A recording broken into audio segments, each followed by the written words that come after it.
अगर भारत कभी गुलाम नहीं होता तो क्या होता? क्या आपने कभी सोचा है कि अगर भारत कभी गुलाम नहीं हुआ होता तो दुनिया कैसी होती?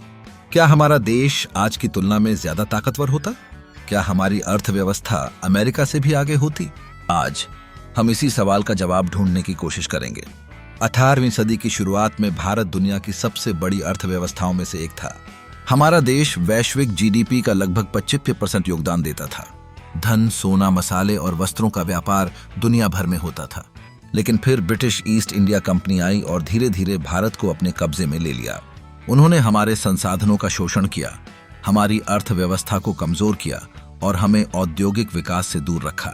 अगर भारत कभी गुलाम नहीं हुआ होता तो हमारी अर्थव्यवस्था आज और भी मजबूत होती। शायद हमारी अपनी इंडस्ट्रियल रिवॉल्यूशन होती और हम टेक्नोलॉजी में अग्रणी होते। शिक्षा और विज्ञान के क्षेत्र में भी हम दुनिया से आगे होते। हमारी तकनीकी प्रगति शायद पश्चिमी देशों से भी पहले होती और भारत वैश्विक स्तर पर एक सुपर पावर बन जाता। अगर भारत गुलाम नहीं हुआ होता तो शायद हम 1947 से पहले ही स्वतंत्र और विकसित हो जाते। संभवतः भारत दुनिया की सबसे बड़ी ताकतों में से एक होता, अमेरिका और चीन से भी आगे। हमारे पास और भी ज्यादा वैज्ञानिक आविष्कार और तकनीकी तरक्की होती। हम रक्षा, अंतरिक्ष, चिकित्सा और व्यापार के क्षेत्रों में सबसे आगे होते। इसका असर सिर्फ भारत पर ही नहीं बल्कि पूरी दुनिया पर पड़ता। शायद ब्रिटिश साम्राज्य इतना शक्तिशाली नहीं बन पाता।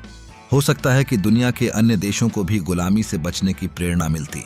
भारत वैश्विक राजनीति में एक महत्वपूर्ण भूमिका निभाता और आज अंतर्राष्ट्रीय मंच पर उसकी स्थिति और भी मजबूत होती।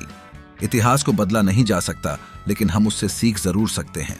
आज भी भारत तेजी से आगे बढ़ रहा है और एक महाशक्ति बनने की ओर अग्रसर है। सवाल सिर्फ इतना है, क्या हम अपनी पूरी क्षमता का इस्तेमाल कर रहे हैं?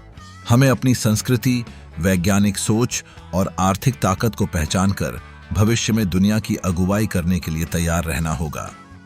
अगर आपको यह वीडियो पसंद आया तो इसे लाइक करें, शेयर करें और कमेंट में बताएं। क्या आप मानते हैं कि भारत एक दिन दुनिया की सबसे बड़ी ताकत बनेगा? ऐसे ही और दिलचस्प वीडियोस के लिए चैनल को सब्सक्राइब करें।